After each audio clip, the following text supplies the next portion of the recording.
I'm standing in my kitchen, holding onto the counter because my legs won't support me the way they used to. The cane the doctor gave me is leaning against the wall. I hate that cane. Hate what it represents. That I'm old. That I'm weak. That I need help. The phone rings. I struggle to get to it, moving slowly, carefully, afraid of falling. By the time I reach it, it's gone to voicemail. I check. It's a telemarketer, not my son. Never my son. I taught that boy to walk. Held his hands while he took his first wobbling steps across this very kitchen floor. Caught him every time he fell. Cheered for every success. Spent hours, days, weeks helping him find his balance. Teaching him that falling was okay as long as he got back up. Now I'm the one who needs help walking. Who needs someone to hold my hand. Who needs to be caught when I stumble.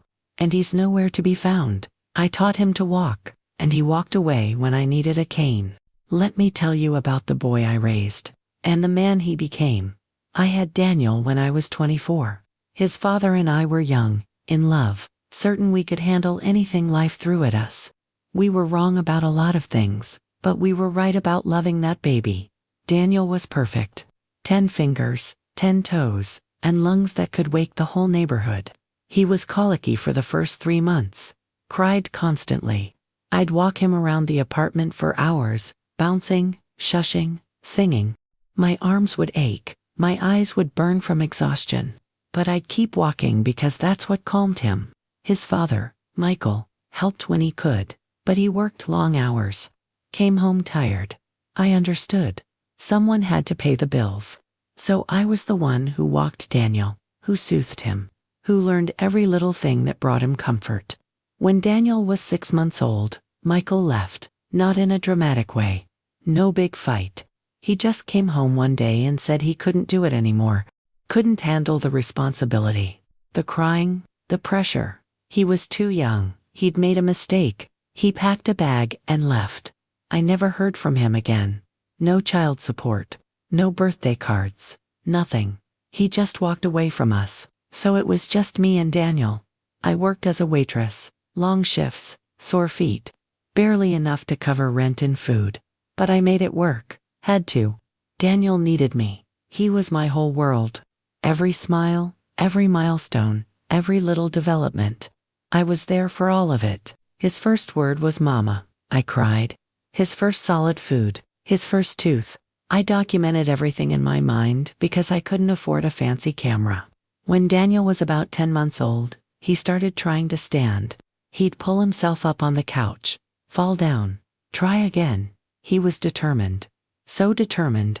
By 11 months, he was cruising along the furniture, holding on, moving sideways, building strength in those chubby little legs. Then, just before his first birthday, he was ready to walk, really walk, without holding on. I remember the day so clearly. We were in this kitchen. I was making lunch. Daniel was standing by the table, holding on. He looked at me, looked at the distance between us, maybe 6 feet, and he let go. He stood there wobbling, arms out for balance, looking terrified and excited at the same time. Come on, baby, I said, kneeling down, arms open. Come to mama. He took 1 step, wobbled, 2 steps. His face was pure concentration. 3 steps. He was doing it. 4 steps. And then he fell. I caught him. Scooped him up. You did it. You walked. Such a good boy. He laughed. That beautiful baby laugh. And he wanted to try again immediately. For weeks, we practiced. I'd position myself a little farther away each time. He'd walk to me, fall, get back up, try again. Never gave up. Even when he'd fall hard and I could see it hurt, he'd shake it off and try again. I was so proud of him, of his determination, his courage. I'd clap and cheer every time he made it across the room, every time he got a little steadier on his feet. You're doing so good, baby. You're so strong. You can do hard things. By 15 months, he was running, climbing, getting into everything. I had to baby-proof the entire apartment, but I loved it. Loved watching him explore. Loved that he was confident and fearless. I raised him alone. Never remarried. Never even dated much. My focus was Daniel. making sure he had what he needed, making sure he felt loved and secure even though his father had abandoned him. Money was always tight. I worked 2 jobs sometimes, picked up extra shifts whenever I could. Daniel stayed with a neighbor during my evening shifts, an older woman named Mrs. Patterson who loved him like her own grandson. I made sure Daniel had a good childhood despite our circumstances. I took him to the park every weekend, to the library for story time. We'd have picnics with sandwiches from home. He didn't have expensive toys, but he had love, so much love. School was hard financially. I couldn't afford the supplies, the field trips, the special activities, but I made it work. I'd save pennies, skip meals sometimes, to make sure Daniel had what he needed. He never knew, never saw me struggle. I kept that from him. Daniel was a good kid, sweet, thoughtful. He'd draw me pictures at school, write me little notes. "I love you, Mommy." I kept every single one. When he was in middle school, he started playing basketball, loved it, wanted to be on the team. I couldn't afford the fees, the uniform, the shoes, but I picked up extra shifts, made it happen. Watched him play every game I could. Cheered louder than anyone else in the stands. He was good too. Really good. Made varsity in high school. Started getting attention from college scouts. I was so proud, my boy. The baby I'd taught to walk was walking toward a future I'd always dreamed for him. College scouts came to our apartment, looked around at our tiny space, our second-hand furniture, our obvious poverty. I was embarrassed, but Daniel wasn't. He was confident, spoke well, impressed them with his grades and his game. He got a full scholarship to a good state university, full ride, everything paid for. I cried when he got the news. Happy tears, relief tears. He was going to have opportunities I never had. The day I dropped him off at college, I helped him carry boxes up to his dorm room. 3 flights of stairs. My knees hurt. My back ached. But I made trip after trip, helping him get settled. When it was time to say goodbye, he hugged me tight. "Thanks, Mom, for everything. I wouldn't be here without you. You earned this. Baby, I'm so proud of you." I cried the whole drive home, happy for him but already missing him.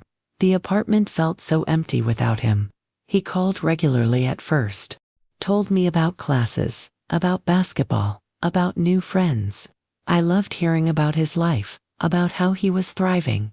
The calls got less frequent over time. He was busy. I understood. College was demanding. Basketball was demanding. He had a lot on his plate. After college, Daniel got drafted to play professional basketball. Not the NBA, but a good league. He was making real money. More money than I'd made in my entire life. He bought a house.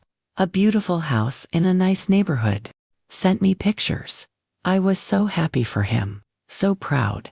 "When can I come visit?" I asked. "Soon, Mom, once I get settled." Soon turned into months. I'd bring it up occasionally. He always had an excuse. The season was starting, he had training, he was traveling. Maybe next month. I kept working, still waitressing, even though my body was starting to hurt more. My knees would swell after long shifts, my feet would throb, but I couldn't retire yet. Social Security wasn't enough to live on. Daniel sent me money sometimes. Not a lot, maybe a couple $100 every few months. I was grateful, but I wished I could see him more than I wished for money. I went to one of his games once. Saved up for months for the ticket and the bus fare to get there. Sat in the stands and watched my baby boy play in front of thousands of people. He was amazing. So talented, so confident. After the game, I waited by the player exit. Wanted to surprise him. He came out with his teammates. I called his name. He saw me and his face changed. Not happy, surprised. Uncomfortable, surprised. "Mom, what are you doing here?"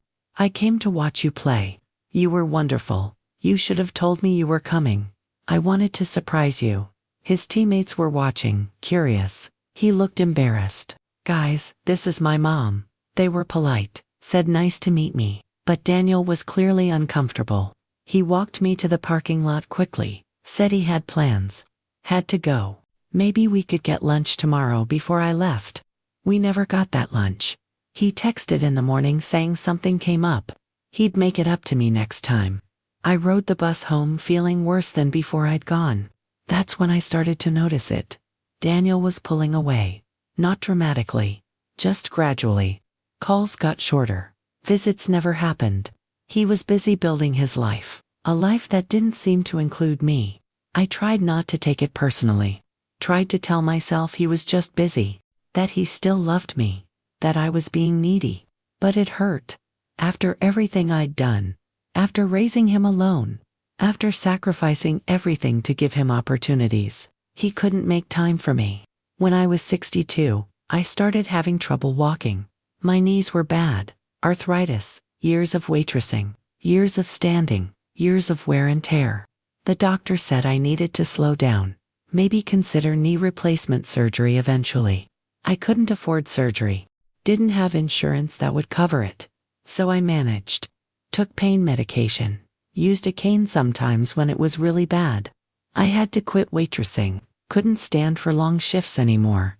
Went on Social Security, barely enough to survive, had to move to a cheaper apartment, smaller, in a worse neighborhood.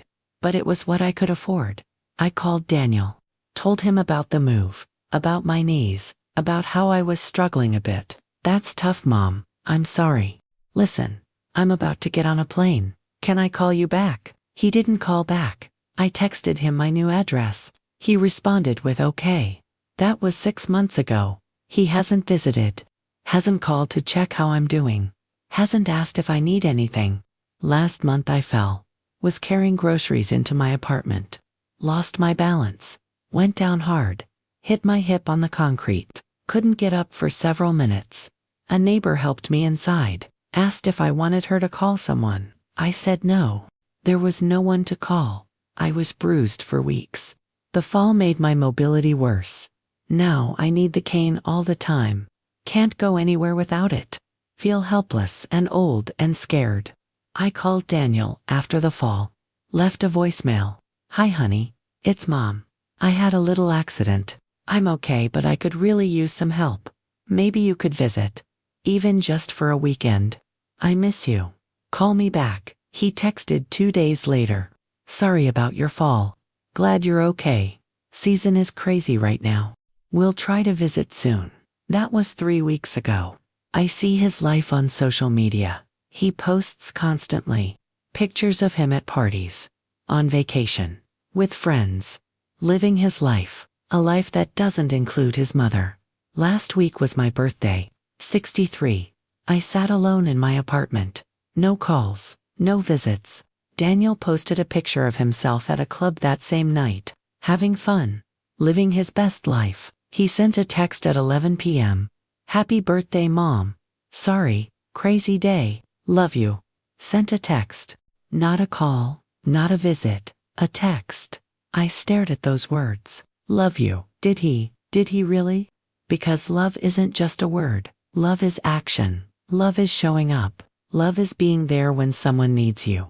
I taught him to walk. Spent hours holding his hands, catching him when he fell, encouraging him, supporting him, making sure he felt safe enough to try, safe enough to fail, safe enough to succeed.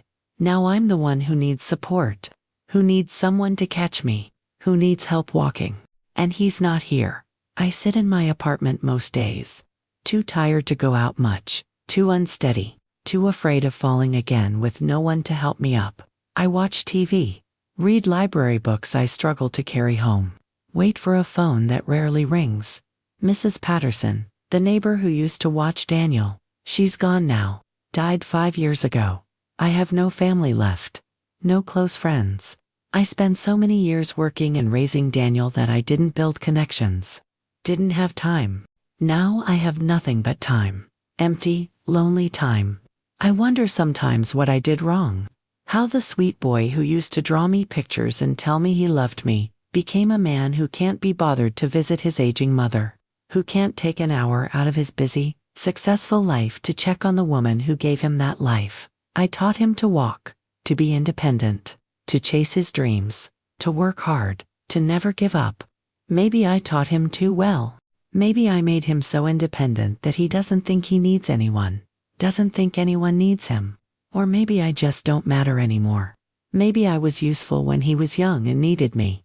But now that he's grown and successful, I'm just a reminder of poverty and struggle. An embarrassment. Someone from his past he'd rather forget. I look at photos of him as a baby, as a toddler taking those first wobbly steps. I remember how it felt when he walked to me, how proud I was, how much hope I had for his future. I never imagined that future would be one where I'd be alone, where he'd walk so far away that I couldn't reach him anymore, where the distance between us would be measured not in feet but in indifference. The cane leans against my kitchen wall, same spot where he took those first steps. I look at it every day, a reminder that I'm getting older, weaker, that I won't be here forever. That time is running out. And I wonder if he'll even notice when I'm gone. If he'll feel guilty, if he'll wish he'd visited, wish he'd called more, wish he'd been there. Or if he'll just keep walking, keep living his life, keep posting pictures of parties and vacations, keep being too busy to remember the woman who taught him how to stand on his own 2 feet. I taught him to walk, and he walked away when I needed a cane. That's the story of my life, of my sacrifice, of my love that was given freely and returned with absence. I don't know how this story ends yet. I'm still here, still waiting, still hoping that maybe one day he'll remember, that maybe one day he'll come back, that maybe one day he'll realize that the woman who taught him to walk is falling, and she needs someone to catch her. But I'm not counting on it anymore. I'm just trying to stay standing, one shaky step at a time, holding my cane, holding on to hope that's fading with each day that passes without him. 3 weeks after my birthday, I'm sitting in my apartment when my phone rings. I struggle to reach it, moving slowly with my cane. I look at the screen. Daniel. For a moment, I consider not answering, consider letting it go to voicemail like he does to me. But I can't. He's still my son. I still love him. I answer. Hi honey. Hey mom. His voice sounds strange, strained. How are you? I'm okay. You? Mom, I need to talk to you about something. My heart sinks. Here it comes. Whatever excuse for why he hasn't visited, why he's been absent, I brace myself. I got hurt during a game last week, tore my ACL, had surgery 3 days ago. Oh honey, I'm so sorry. Are you okay? Physically, I'll heal. But mom, I can't walk right now. I'm on crutches. Can't put any weight on my leg. The doctor says it'll be months of physical therapy. I'm so sorry, baby. I'm staying at my house, trying to manage, but it's hard. I can't drive, can barely get to the kitchen. My teammates have been helping, but everyone's so busy. I'm alone most of the time. He's alone. Now he knows what that feels like. Mom, I know I haven't been there for you. I know I've been a terrible son. But I'm calling because I need help. And I realized I don't have anyone else to call. My friends, my teammates, they have their own lives. But you're my mom, and I'm hoping you'll help me even though I don't deserve it. I'm quiet, processing. He needs me. Now that he's hurt, now that he needs something, now he calls. Mom, are you there? I'm here. Will you come, please? I need you. Part of me wants to say no, wants to tell him I'm too old, too hurt, too tired, that I have my own struggles, my own pain, that I can't drop everything for someone who hasn't dropped anything for me. But I can't, because he's my son, because I love him, because despite everything, I'm still his mother. Yes, I say, I'll come. Thank you. Thank you so much. I'll send a car for you. First thing tomorrow. He sends a car. Black sedan. Driver helps me with my bag. The drive to Daniel's house takes 2 hours. I watch the scenery change. Poor neighborhoods to rich ones. My world to his. His house is beautiful, huge. Everything I never had. Everything I worked so hard to give him the chance to earn. The driver helps me to the door. Daniel answers on crutches. He looks terrible. Pale, in pain, vulnerable. We stare at each other for a moment. Then he starts crying. Mom. Oh God, Mom, I'm so sorry. I'm so sorry for everything. I step inside, close the door. Let's get you sitting down. You shouldn't be standing. I help him to the couch. He's heavy. My knees scream in protest. But I manage. We both sit. Both hurting. Both needing help. I didn't realize, he says, didn't realize how hard it is. To need help. To not be able to do things yourself. To feel helpless. Now you know. I saw your cane. Mom, how long have you been using a cane? About 4 months. 4 months. And I didn't know. Didn't ask. Didn't visit. Fresh tears. What kind of son am I? A busy one. That's not an excuse. That's never an excuse. You were busy your whole life, working multiple jobs, raising me alone. And you still made time. You were always there. And I couldn't even call you back. Why? I ask. The question I've been holding. Why did you pull away? He's quiet for a long time. I was embarrassed. Of what? Of where I came from. Of being poor. Of my teammates, seeing how I grew up. I worked so hard to get away from poverty. To be successful. To be someone, and you reminded me of everything I wanted to forget. The words hurt, but at least they're honest. So you forgot me instead. I didn't forget you. I pushed you away. Put distance between us. Told myself I'd visit later. Call tomorrow. But later never came. And I got comfortable with the distance. Stopped feeling guilty after a while. What changed? This. He gestures to his leg, getting hurt. Being helpless. Needing people. I called everyone I thought were my friends. Everyone was too busy, had plans, had games, had lives. And I realized, they're not really my friends. They're my teammates, my party buddies. But when it matters, when I really need someone, there's no one. There's me. There's you. The person I treated the worst. The person who deserved my time and attention and love. And you still came.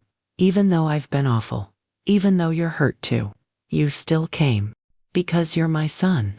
That doesn't change just because you hurt me. I don't deserve you. Probably not. But love isn't about deserving. If it was, none of us would be loved. We sit in silence for a moment. Can you stay? He asks. For a while, help me. I'll pay you. Whatever you need. I don't want your money, Daniel. I never wanted your money. I wanted you. Your time, your presence, your love. I know. And I'm sorry. I'm so sorry. Over the next few weeks, I stay at Daniel's house. Help him with things he can't do. Make meals. Help him to physical therapy appointments. We talk, really talk.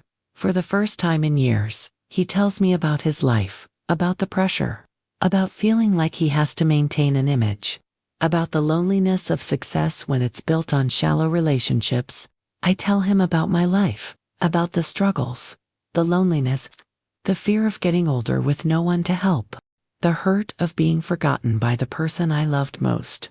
Slowly, we rebuild something, not what we had when he was young, something different. Adult relationship, honest, with boundaries but also with connection. I want you to move in, he says one day. Permanently. This house is huge. I'm alone here. You're alone in your apartment. Why shouldn't we be together? I don't want to be a burden. You're not a burden. You're my mother. And I want to take care of you the way you took care of me. Things can't go back to how they were, Daniel. Where I sacrifice everything and you take it for granted. I know. And I don't want that either. I want a real relationship. Where we both give. Where we both matter. Where I show up for you the way you always showed up for me. I move in. We figure out how to live together. Two adults. Both with limitations. Both needing help sometimes. But helping each other. His knee heals. Takes months, like the doctor said. I'm there for all of it. The physical therapy. The frustration. The small victories. Just like I was there when he learned to walk the first time. But this time, he's grateful. Really grateful. Says thank you. Shows appreciation. Doesn't take it for granted. And when my knees get worse, when I need help more often, he's there. Helps me without complaint. Drives me to doctor appointments. Sits with me in waiting rooms. Holds my arm when we walk. I got you, Mom. I won't let you fall. The same words I said to him decades ago. Coming back to me now. We have family dinners. Not fancy. Just us.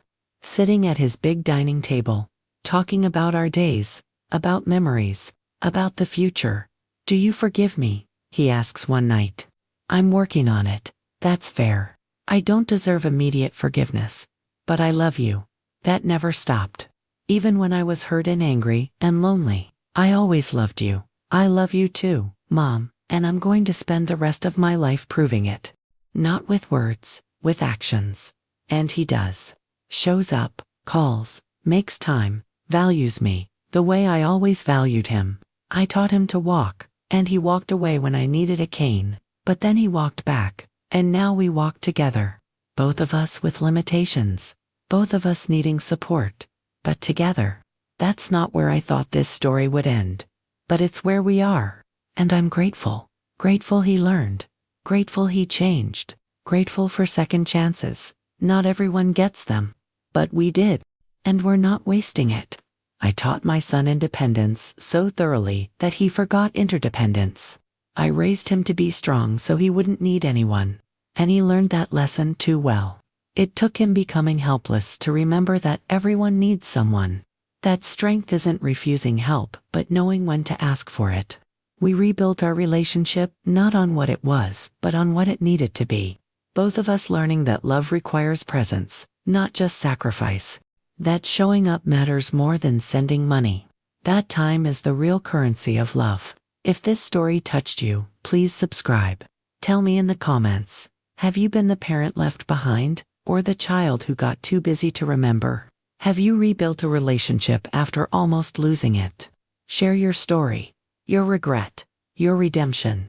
Share this with someone who needs it. Maybe an aging parent you haven't called, or maybe someone struggling with a child who's pulled away.